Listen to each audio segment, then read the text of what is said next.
Live from New Delhi, you're watching DD India News Hour, India's voice to the world. I am Siddharth Bharadwaj. Coming up in the next hour, Joe Biden and Donald Trump open US presidential debate with no handshake, then quickly spar over their presidencies. Both men come face to face for the first time in almost 4 years to try and convince voters. EU leaders nominate von der Leyen to head Commission for second term, while Italian Prime Minister Meloni terms the proposal a mistake. World's largest maritime drills begin in an increasingly tense Asia-Pacific. US Pacific Fleet hosting Rim of the Pacific, bringing together the armed forces of 29 countries. Delhi rejoices as trailer of monsoon releases. Met Department issues yellow alert for day and more showers in store in coming days. India storm into the final of T20 World Cup after 10 years. Rout England by 68 runs. Sets a final with maiden finalist South Africa.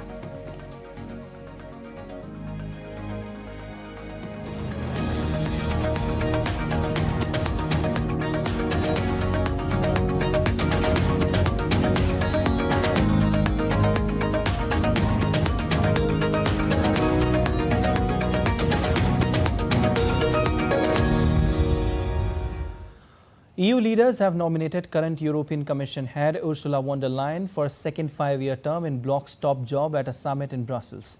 Von der Leyen's nomination still needs approval from the European Parliament in a secret ballot widely seen as a trickier proposition than her endorsement by EU leaders. Estonian Prime Minister Kaja Kallas was picked as the EU's next foreign affairs chief, and former Portuguese Prime Minister Antonio Costa was chosen as the next chairman of EU summits. The leadership package represents continuity at the top of bloc of some 450 million people, with centrist pro-EU factions keeping hold of top posts despite a far-right surge in elections to the European Parliament earlier this month. European Union leaders have signed a security pact with Ukraine, kicking off a 2-day summit where they'll also establish the EU's strategic course for the next 5 years and appoint the leaders of the EU's key institutions. The summit's draft conclusions revealed that the leaders will restate their resolve to support Ukraine for as long as necessary, emphasizing that Russia must not prevail and that Ukraine must reclaim the land acquired by Moscow. Alex Cadier reports from Brussels. They covered a real range of topics, from their security and defense to signing that security agreement with Ukraine. President Zelensky coming here in person, meeting with those 27 leaders, hosted by EU Council President Charles Michel, making it clear that the EU's commitment to support Ukraine remains steadfast and will be for the next decade. That's a real statement of intent from the EU. They discussed the situation in the Middle East, strengthening the language when it comes to their demands on Israel, asking it to respect the rulings of the International Court of Justice in The Hague. But the big story of this EU Council meeting was the EU's top jobs. Will Ursula von der Leyen stay on as Commission President? Will Kaja Kallas become the next top diplomat? And will Antonio Costa, the Portuguese Prime Minister, take the helm of this European Council? On that, all eyes were on Giorgia Meloni, Italy's Prime Minister. In the lead-up to this meeting, Meloni had threatened to oppose Ursula von der Leyen's reappointment as EU Commission President, saying that her grouping of far-right parties' surge in the European elections had been ignored in the choice of these top jobs. But when the moment came, Giorgia Meloni abstained, and the 3 leaders were appointed. So after discussing late into the evening a range of very complicated topics, we now look forward to the next 5 years of the European Union under new leadership. Alex Cadier in Brussels reporting for DD India. In an era of increased tension and growing competition between China and the United States and its allies, the US Pacific Fleet is hosting Rim of the Pacific, the world's largest international maritime exercise in Hawaii.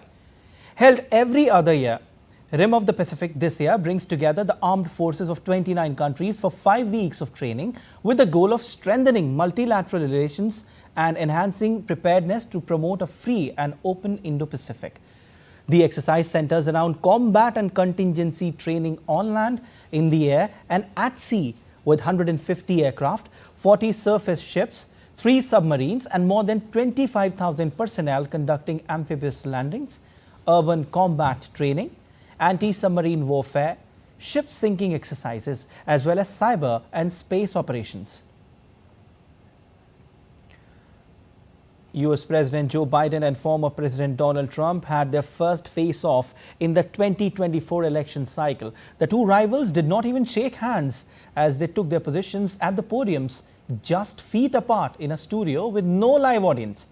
They tried to reshape the political narrative as they battled over economic issues, foreign policy and international crisis, the country's immigration crisis and the state of American democracy.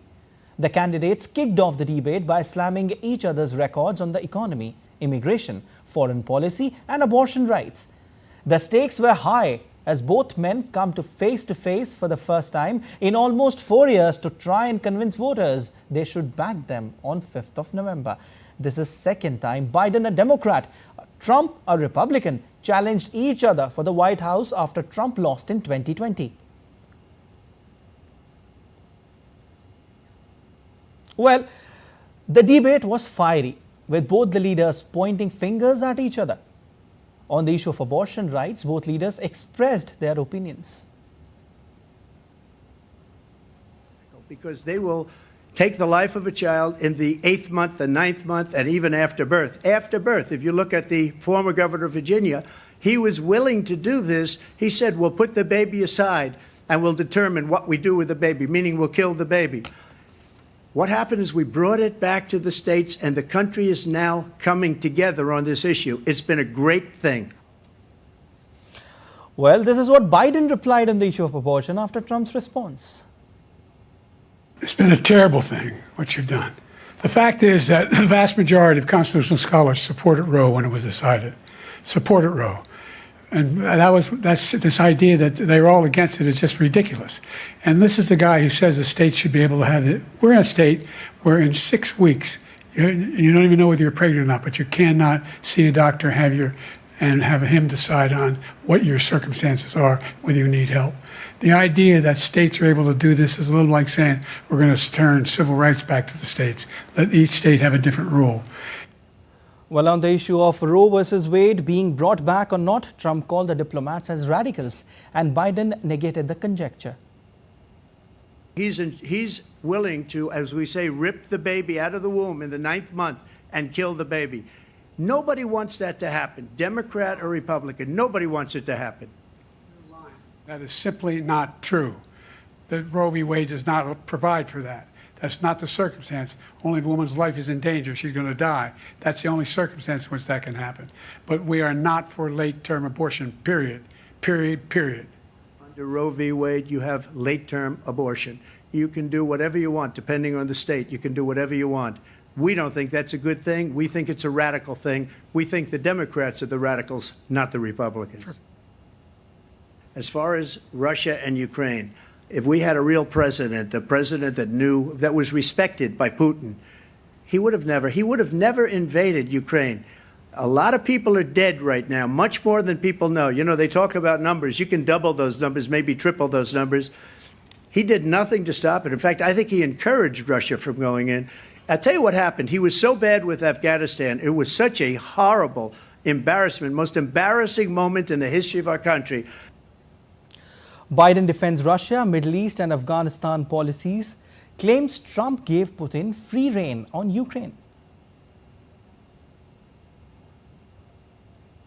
As far as Israel and Hamas, Israel's the one that wants to go. He said the only one who wants to keep going is Hamas. Actually, Israel is the one, and you should let him go and let him finish the job. He doesn't want to do it. He's become like a Palestinian, but they don't like him because he's a very bad Palestinian. He's a weak one. On the Gaza issue, Trump criticized Biden for trying to hold Israel back from winning, while Biden said his plan included trading the hostages in exchange for Palestinian prisoners. The first stage is trade the hostages for a ceasefire. Second phase is a ceasefire with additional conditions. The third phase is the end of the war. The only one who wants the war to continue is Hamas. We saved Israel. We are the biggest producer of support for Israel of anyone in the world. And so they're two different things. Hamas cannot be allowed to be continued. We continue to send our experts and our intelligence people as to how they can get Hamas like we did bin Laden. All right, we have Caroline Malone from Washington, D.C. to talk more on this. Caroline, it was a heated debate between Trump and Biden, with both attacking each other on various issues. How do you analyze this debate? It was 90 minutes of back and forth between Trump and Biden. And you outlined there some of the major issues that they disagreed on, and there were many, and there was some heated back and forth on that. However, I think one clear messaging has come out above and beyond all of that, and that's that Biden did not perform his best tonight, to put it quite, bluntly. Within the first 12 minutes of the debate, Biden lost his train of thought and seemed to trail off his sentence and not really know where he was going, and then his answer time ended. And that was, quite a bad moment, really. It wasn't a good look for him. And we've seen a lot of reaction already on social media, including from Democrats, among them Andrew Yang, who was a former presidential Democratic candidate in 2020 who debated Biden. And he said that Biden is not the same person that he was back then, and that it's time for the Democratic Party to find a different candidate. All of this alluding to the fact that voters are concerned about Biden's age. He's over 80 years old now. He would be 86 at the end of a second term if he won again. And that is something that is of real concern, not just to Republicans, who are obviously using that as part of their campaign against him, but also among Democrats. Now, on the other side, we heard from Trump, who was calmer than we've heard from him in previous debates. One crucial change in the rules for this debate was that the CNN moderators were able to mute the candidates. Trump, however, did manage to avoid a number of questions that he was asked. In particular, there was one about climate change, and he veered off and talked about policing and the need for justice and reform there. He was also asked about whether he'd accept the results if he, depending on what they are for the next election. He also managed to avoid answering that initially. The high-stakes debate between Biden and Trump has ended. All the excitements can be seen among political enthusiasts all around for the first face-to-face debate. Passengers on flight from Minneapolis to Miami turned into the presidential debate while in the air. Biden and Trump traded attacks on abortion, immigration and their handling of the economy early in their debate, giving voters a rare side-by-side look at the two oldest candidates ever to seek the US presidency.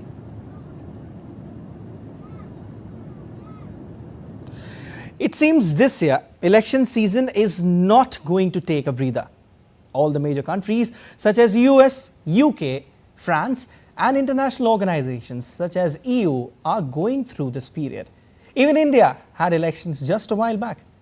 In France, its Prime Minister Gabriel Attal on Thursday accused his main challenger for the top job, Jordan Bardella, of tolerating racist speech amid a heated last television debate before the start of parliamentary elections. The debate between Attal, far-right National Rally Party chief Bardella, and socialist leader Olivier Faure was the last direct confrontation of three radically opposed views on France's future before ballots open for the first voting round on Sunday, which is June 30th. Bardella, whose party is seen leading in the polls and could emerge as the dominant political power in country for the first time, rebuffed the accusations. President Emmanuel Macron abruptly dissolved parliament and called the election after his centrist alliance was crushed in European elections. The final outcome will not be known until the end of the second round of voting on July 7th. And Mexican President-elect Claudia Sheinbaum named another 4 members of a future cabinet on Thursday, including a pair of former Mexico City officials, to be her ministers for energy and transportation. Sheinbaum prepares to take office in October this year. The incoming leader tabbed Luzlina Gonzalez as energy minister, who will also serve as chair of board of directors for state-owned oil company Pemex, as well as part of the board of National Electricity Utility CFE. Gonzalez was previously in charge of finance and administration duties for the capital during Sheinbaum's tenure as mayor. Sheinbaum also names Jesus Esteva to be her transportation minister. And still to come on DD India News Hour. A train in Slovakia crashes with a bus, 5 people killed. Stay tuned for more details.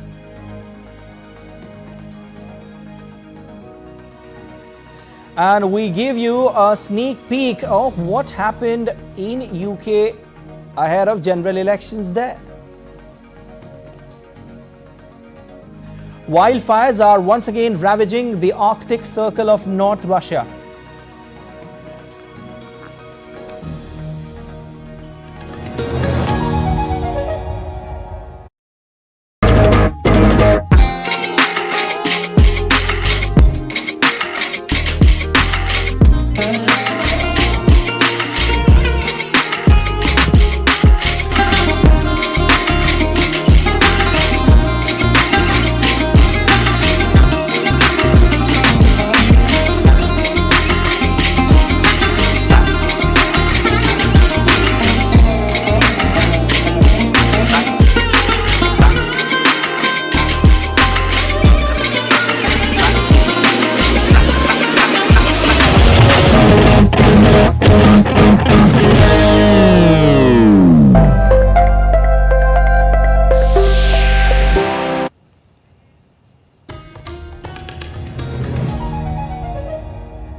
You're watching DD India News Hour. I'm Siddharth Bharadwaj. The UK is headed into the final days of its election campaign, with the governing Conservatives warning against sleepwalking into a Labour government. Labour say the Conservatives are desperate ahead of the July 4th vote. DD India's Ollie Barrett reports from London. We should know the next Prime Minister of the United Kingdom, and all of the polling continues to suggest that it's likely to be Keir Starmer leading a Labour government, and with potentially a large majority here at Parliament. The Conservatives have trailed behind right from the day that Rishi Sunak, the Conservative leader, called the general election. Recent days on the election campaign have been dominated by a scandal around politicians and other officials allegedly making bets on the outcome of the election, on the date of the election, the outcome of individual constituency races. In terms of issues, the economy has been a major focus. Immigration has been a major focus as well. After July the 4th, the new Prime Minister, whoever it is, will have a very quick focus on foreign policy, heading off within days to a NATO summit in Washington, D.C. But we are now into the final days of the campaign. We have one more weekend to go, and weekends can be crucial because people are at home when the campaigners get out and about and knock on doors. As I say, the opposition Labour Party, according to all of the polling up to this point, looks set to form the next government. Ollie Barrett in London reporting for DD India. Well, in a press conference on Thursday, Bolivian government minister Eduardo del Castillo said that 17 people had been detained so far following a coup attempt. The failed coup on Wednesday happened over just a few hours and provoked swift condemnations from world leaders, raising fears that democracy in the Andean nation remains at risk. Del Castillo added that according to a police investigation, the attempted coup had been planned since May. The former commander, Juan Jose Zuniga, was arrested, as well as former Navy commander Juan Arnes Salvador. Del Castillo said. We have divided them into different groups, and the first group we have called the group of the preparation and planning of the coup attempt in our country, of the failed coup that was eventually by Mr. Juan Jose Zuniga Macia, who have been apprehended and presented before the Bolivian people and international community in forces. Bolivian President Luis Arce on Thursday denied any involvement or prior knowledge of a failed coup attempt led by the country's former top military commander, who alleged the president had asked him to do something to boost his popularity. First, on the alleged information General Zuniga gave us, not at all. We were never informed of what he intended, even less the mobilizations he conducted. But we were surprised by these facts. Protesters blocked the highway in the Andean city of El Alto on Thursday to protest the attempted coup d'etat from former commander of the Bolivian army, Juan Jose Zuniga. The mobilization of military units on Wednesday saw the country's military commander gather troops in the main square of capital La Paz, ramming a palace door with an armored vehicle to allow soldiers to rush into the building. The soldiers ultimately withdrew and police regained control of the square, with Arce slamming the coup attempt and swiftly naming a new top general. Okay. Israeli security forces dispersed ultra-Orthodox Jews who were blocking roads near Tel Aviv in a protest against drafting members of the community into the military. Last week, the Israeli Supreme Court ruled that state must begin drafting ultra-Orthodox Jewish seminary students into military. Israelis are bound by law to serve in the military from age of 18 for a couple of years. However, the law provided an exemption to ultra-Orthodox Jews. And Russia claimed on Thursday that it had attacked Ukraine's airport facilities, while Ukraine said that it had engaged in 104 combats with Russian forces at the front. Russian Defense Ministry said on Thursday that its army used long-range missile and drones as a cluster to strike Ukraine's airport infrastructure, adding that all targets were hit. The Russians also claimed that Russian air defense forces shot down 2 Ukrainian Air Force's MiG-29 fighter jets, 62 unmanned aerial vehicles, and intercepted several US-made missiles and rockets. Meanwhile, the General Staff of Armed Forces of Ukraine reported that its forces had 104 combat engagements on the front line. The Ukrainian Air Force said it shot down 23 drones launched by Russia in the wee hours of Thursday. At present, both Russia and Ukraine are stepping up drone attacks against each other.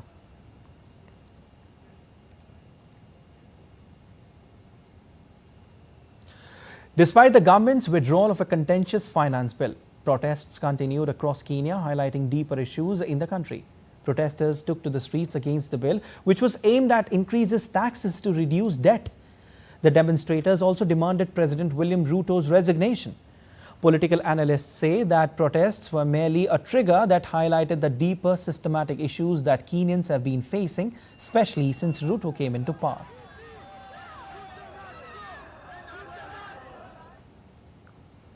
We can say it's his campaign messaging that is basically coming back to bite him. And if you've been following on social media, what young people have been doing is to play speeches that he was making during campaign and then juxtapose those speeches with these decisions that he's making as a president. So I think that's part of the reason the young people are real mad at him.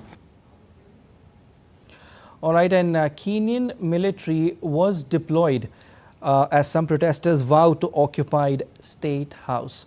Now we have Isaac Lucando for more details. President William Ruto is facing a major crisis 2 years into his presidency. Youth-led protests have grown from online complaints about tax hikes into large rallies demanding political change. After the protests intensified, Ruto decided not to sign the tax hikes into law. Some supporters say their goals have been met and will not protest further. Others insist they will continue until Ruto resigns.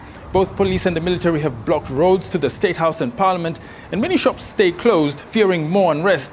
In a speech, President Ruto defended the proposed tax increases, but admitted the public rejected the bill. He promised to talk with young people and start budget cuts. The protests, unlike previous instances in Kenya, have no clear leaders. Demonstrations have attracted thousands who are angry about a hike in living costs and corruption. The Kenya Medical Association has reported 23 deaths and 30 people with bullet wounds, with many others injured. Isaac Lucando in Dar es Salaam, reporting for DD India. The president of the 78th session of the United Nations General Assembly, Dennis Francis, arrived in Cuba on Thursday, where he called for respect for Bolivia's constitution a day after a failed coup by a faction of the army. Francis landed at Havana for a 2-day trip, where he is expected to meet with the host country's president, Miguel Diaz-Canel. The trip is aimed at promoting peace, progress and prosperity and strengthening multilateralism in the global scenario. Police and firefighters were at the scene where a train crashed into a bus in Slovakia on Thursday, leaving at least 5 people dead and 5 others injured. The collision occurred near east of the capital, Bratislava, as international train travelled from Prague to Budapest.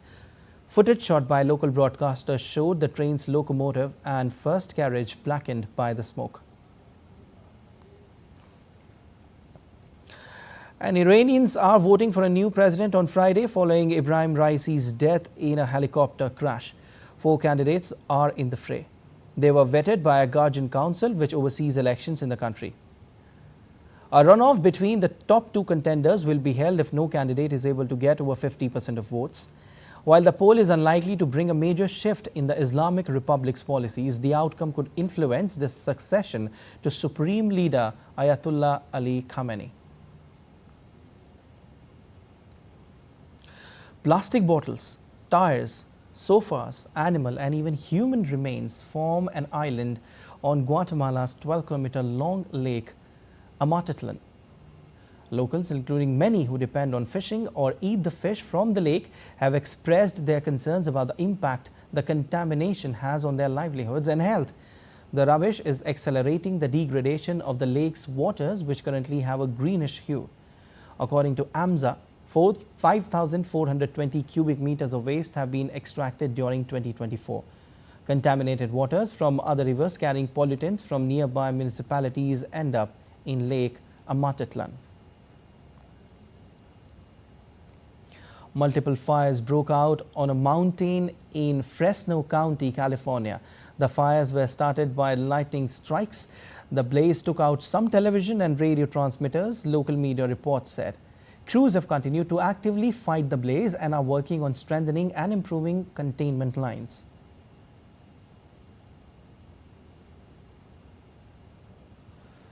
Wildfires are once again ravaging the Arctic Circle of North Russia. It's the 3rd time in past 5 years that high-intensity fires have swept across the region. Copernicus reported higher air temperatures and drier conditions in Sakha, Russia, which are rendering the ideal conditions for wildfires once there is a spark. Russian authorities says that more than 160 wildfires in the republic had affected nearly 460,000 hectares till June 24th.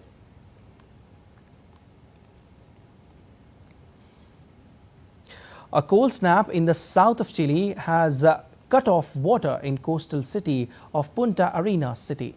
Chile's meteorology body reported Punta Arenas registered a record cold temperature of minus 14.7 Celsius.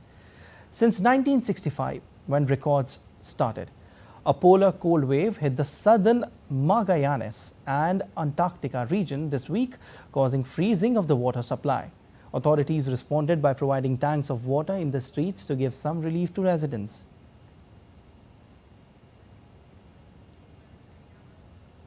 And still to come on DD India News Hour. Busting myths related to new criminal laws which soon to be implemented.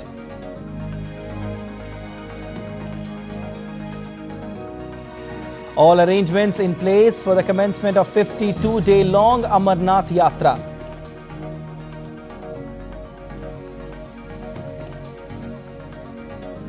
Indian Army constructed a 70-foot Bailey Bridge in less than 72 hours.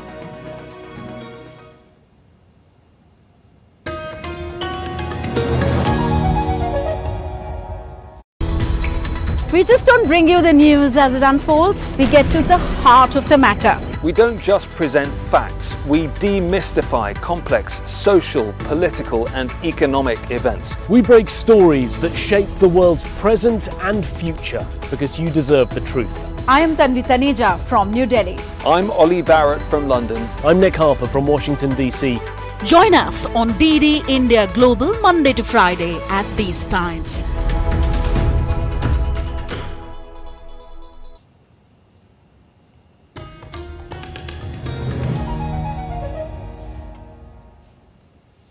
You're watching DD India News Hour. I'm Siddharth Bharadwaj. And quickly, a recap of headlines. Joe Biden and Donald Trump open US presidential debate with no handshake, then quickly spar over their presidencies. Both men come face to face for the first time in almost 4 years to try and convince voters.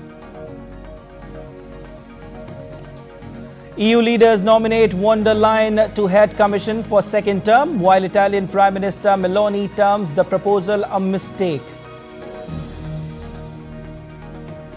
World's largest maritime drills begin in an increasingly tense Asia-Pacific. US Pacific Fleet hosting Rim of the Pacific, bringing together the armed forces of 29 countries. Delhi rejoices as trailer of monsoon releases. Met Department issues yellow alert for day and more showers in store in coming days. India storm into final of T20 World Cup. After 10 years, rout England by 68 runs. Sets a final with maiden finalist South Africa.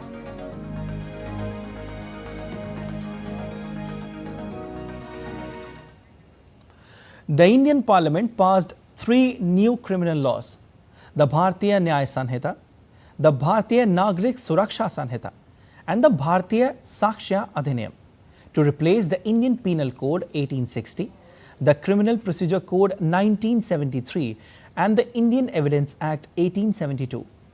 These are soon to be implemented. There are some myths related to these, and DD India bursts them for you.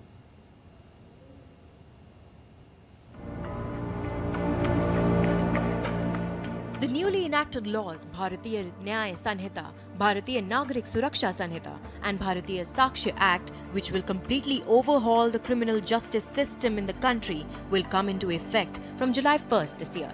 The 3 laws got the Parliament's approval on December 21st last year, and President Draupadi Murmu gave her assent on December 25th. The laws will replace the colonial era Indian Penal Code, the Code of Criminal Procedure, and the Indian Evidence Act of 1872, respectively. The 3 legislations aim at completely overhauling the criminal justice system in the country by giving definitions of various offences and their punishments. However, the provision related to cases of hit and run by vehicle drivers will not be implemented immediately. There are several myths related to these 3 laws. A myth about the laws is that there is harsh punishment of 10 years of imprisonment with 10 lakh rupee fine in hit and run cases. However, the truth is that to enhance road safety and justice for victims, the new laws introduce intensified penalties to curb the rising incidence of hit and run accidents. The law provides gradation of punishment in hit and run cases. The amount of fine being rupees 10 lakh is completely false. The enhanced punishment of 10 years is for those who escape without reporting the hit and run cases. And the Ministry of Home Affairs, Government of India, has taken note of the concerns raised by truckers regarding the provision of 10 years imprisonment and fines. The decision to invoke Section 106, Part 2 will only be taken after consultation with the All India Motor Transport Congress. Today in Indian Parliament, motion of thanks for the President's address will be presented in the lower house. BJP MP Basuri Swaraj will second the motion, expressing gratitude for President's address to joint session of Parliament on Thursday.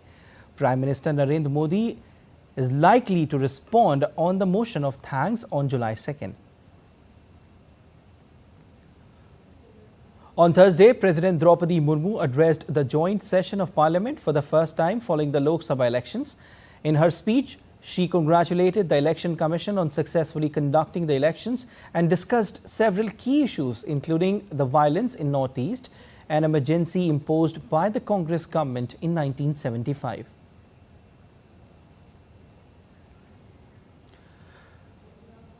And the first batch of Amarnath Yatra pilgrims flagged off for Kashmir on Friday from Jammu.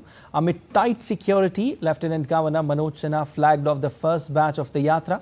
The annual pilgrimage to Holy Shrine nestled in majestic South Kashmir, Himalaya will begin from 48 kilometers Nunwan Pahalgam route in Anantnag and 14 kilometers treacherous Baltal route in Ganderbal on Saturday.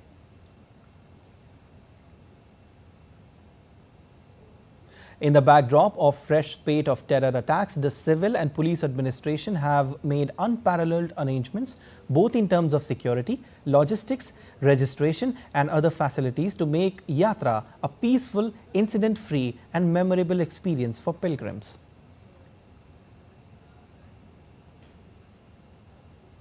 And after persistent scorching heat, India's national capital finally receives incessant rainfall, marking a fresh start of Friday.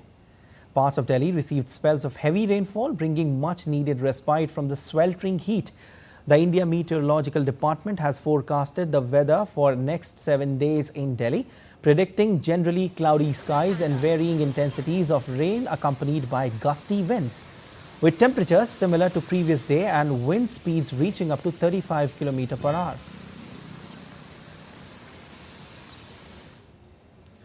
And heavy rains are occurring in isolated places of Assam, Meghalaya, Manipur, Mizoram.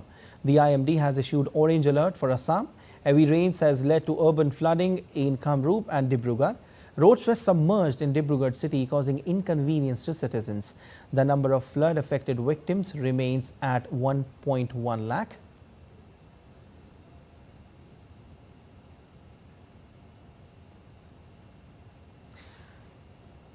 And to talk more on this, we have DD India correspondent Subina Roy joining us on the broadcast. Subina, a very good morning to you.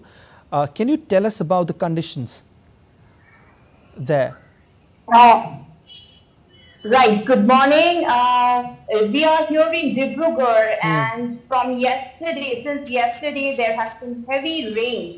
And heavy rains are occurring at isolated places all across northeast, and widespread to moderate rains are occurring in almost all places of northeast. So the IMD has issued orange alert for Assam for tomorrow, and it is expected that heavy rains at isolated places, and whereas widespread rains are supposed to occur in the northeast for the next 5 days. Now, talking about the flood situation, talking about the urban flooding, Kamrup and Dibrugarh district are the two districts which are affected by urban flooding, which means that the roads were submerged, causing inconvenience to citizens, and they had great difficulty in commuting. Mainly in commuting, a lot of difficulties happened. And talking about the overall flood situation in Assam, around 1.1 lakh people are affected in 7 districts, and the most affected district is Prasar, where around over 74,000 people are affected. Now, talking about the other districts which are affected, it is Kamrup, Karimganj, Kachar, Darang, Borpeta, Lakhimpur, and the rivers flowing above danger level is Kushiari, which is at Karimganj. Now, this year it is to be seen that it is South Assam which is receiving the maximum amount of rainfall, and this is in the aftermath of cyclone that the rains have been occurring in South Assam. A cyclonic circulation had formed over Assam, which is causing these rains in the southern part of Assam. Now, the relief camps, talking about relief camps, yesterday around 117 relief camps were set up. Relief distribution centers that were set up were 6, and the inmates that were living are over 15,000 people are living. Yesterday, no death was reported. However, this year's flood has taken away 31 lives till now. So, okay, Subina, whatever you've just told us seems like the situation certainly is not right there, and it has also affected day-to-day lives of people. How are they managing their day-to-day lives? Since you are there, can you just give us some updates on that? Right. It is difficult since Assam is a flood-prone area, and when there is monsoon and heavy rains occur, it is really difficult, and erosion is also a major problem in Assam. So due to which many people are affected, their houses and properties, infrastructure is damaged. Recently, the national highway for 415 in Arunachal Pradesh was damaged due to these heavy rains. So certainly it creates problem, especially when we talk in terms of communication, movement of goods, movement of people. So these things are affected. And Karimganj, when we talk about Karimganj or the Barak Valley, it is certainly it has a certain fragile ecosystem. And whenever there is rains, heavy rains, it is accompanied by landslides, then flash floods, and then infrastructure is damaged. So people are really affected. And few days back in Dibrugarh, some schools were damaged. Some schools were submerged in flood waters. Since these schools were in low-lying areas, like near the banks of Brahmaputra. So certainly this is a problem. Like the water overflows from in the low-lying areas, causing a problem to people. However, the state authorities, NDRF, SDRF, medical teams are deployed to assist these flood-affected victims. All right, we'll keep taking updates from you, Subina. Thank you so much for your analysis. One person dead and several injured after a section of roof at Terminal 1 of Delhi's Indira Gandhi International Airport collapsed due to heavy downpour. Several cars were hit by parts of the roof that collapsed on them at the T1. Fire engines rushed to the spot after instructions by the Delhi Fire Services. India's Civil Aviation Minister is at Terminal 1 to overview the situation in view of a portion of roof collapse incident. Regarding the flights that are supposed to be operating from T1, we have informed the airlines people immediately that passengers are the first priority for us also. Till 2 o'clock, the flights have been cancelled because an immediate alternative was not able to be established here. From 2 o'clock, whatever routes are being operated from T1 have been diverted to T2 and T3. So necessary arrangements are being made at T2 and T3 so that the passengers wouldn't face any inconvenience as of such. In a tragic incident, at least 13 people were killed while 2 others were critically injured after a minibus crashed into a stationary truck in Karnataka's Haveri district early Friday. The officials said the incident occurred while the minibus was returning from Savadatti in Belagavi district after a pilgrimage to pay obeisance to goddess Yalamma.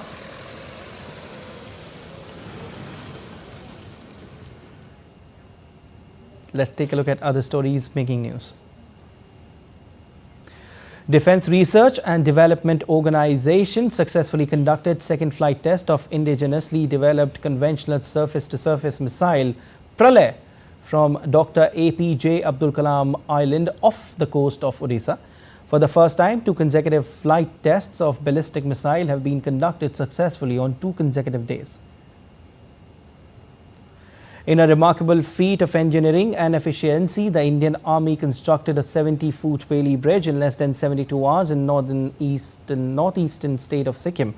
The rapid construction was necessitated by the need to restore connectivity in remote area that had been cut off due to recent landslides and heavy rains. This swift was effective response underscores the Army's commitment to provide timely support to development. Fishing boats have been grounded due to severe weather conditions in Gujarat's Okha. Heavy rain has lashed the region, leading to heightened concerns about the safety of fishermen and their vessels. Local authorities issued an urgent advisory, halting all fishing activities and urging boat owners to secure their boats until the weather improves. The opening ceremony for the upcoming exhibition Eternal Resonance Between Indian Culture and Korean Culture was held in the national capital. A total of 5 Indian artists and Korean artists have been selected for the exhibition. The exhibition to last till 27th of September.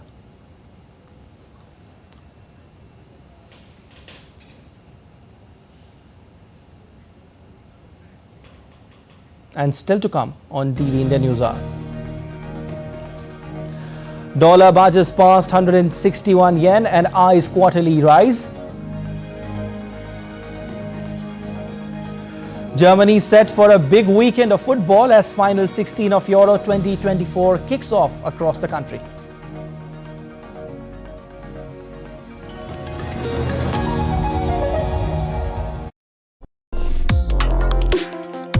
Complex issues, hidden agendas, twists and turns, strategic games. We think all dots are linked. We just need to connect them. Join me every week as I connect the dots to unravel hidden designs in statecraft, mysteries, and decode issues that matter to you. Watch Connecting the Dots with me at these times on DD India.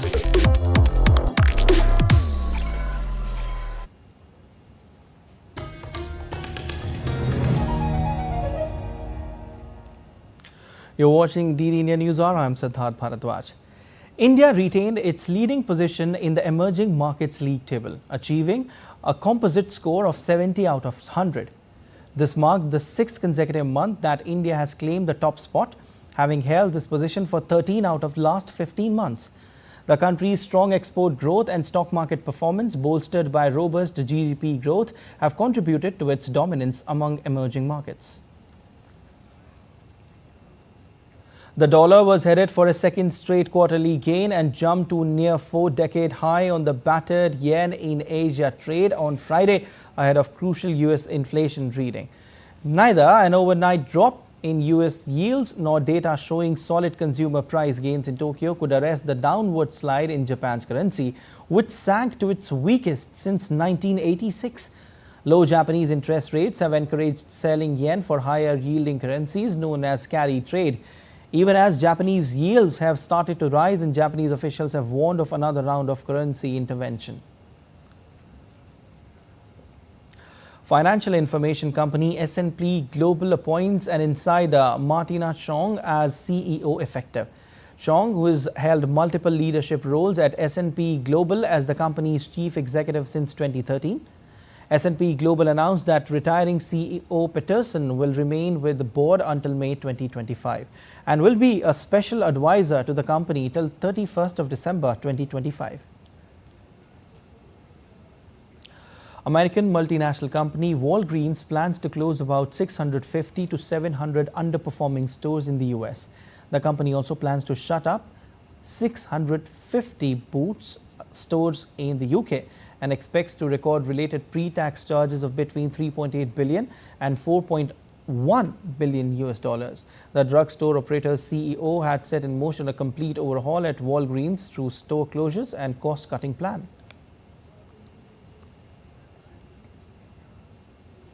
And you're watching DD India News Hour. Time now for Sport. Germany set for a big weekend of football as the final 16 of Euro 2024 kicks off across the country. The European tournament has seen football fans from across the world flock to host cities including Berlin, where DD India correspondent caught up with some of those enjoying the colourful celebrations of the championship, where plenty of national pride was on display. Well, in the shadow of some of Germany's most famous landmarks lies the official Euros 2024 Berlin fan zone. This is the beating heart of where supporters, not just from this city, but right across Europe, can come to cheer on their squad. Let's go and meet some of them.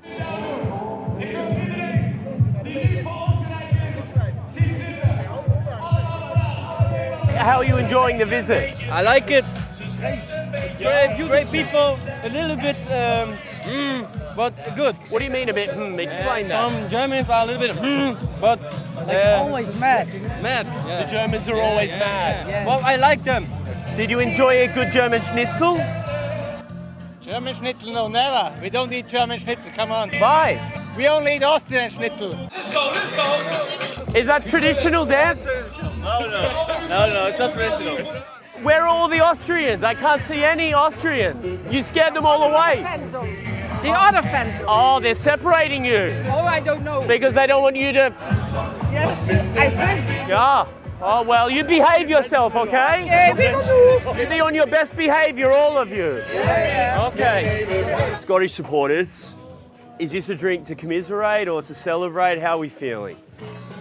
Mixed emotions, I think. It's good to obviously get to a tournament, but let ourselves down performance-wise, so a bit of both, I think. I think the Scottish fans have just been loved by everybody here, all the Germans, in fact, every nation I think we've spoken to have enjoyed the Scottish fans, so that's been quite nice, so yeah. You're looking very relaxed right now. Is your position at the top of the group contributing to this current relaxed position you have? I would say it's more to do with the whole atmosphere. around the whole event. It's been fantastic. Berlin's a beautiful city. Germany's a great country. I'm half German, which is why I have a British accent, in case you were wondering. But yeah, the team's been fantastic so far, and why not start to dream? Maybe we're going to win it.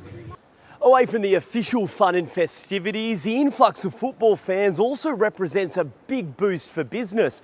Berlin's population is set to double over the course of this championship, with restaurant and retail precincts like this one cashing in on hundreds of thousands of new customers. The government says all that German hospitality will contribute a whopping 0.5 percentage point to the country's GDP. Trent Murray for DD India, Berlin. In the T20 Cricket World Cup, India advanced to the final after a gap of 10 years. In fact, the Rohit Sharma-led side registered a commanding 68-run win over England in the second semi-final match at Providence Stadium, Guyana on Thursday. Rohit Sharma and Surya Kumar Yadav played crucial knocks as India posted a total of 171 for 7 in 20 overs after being invited to bat. Akshar Patel dented England's chase with figures of 3 for 23, while Kuldeep Yadav also picked 3 for 19. The 2007 champions have set up a summit clash with South Africa.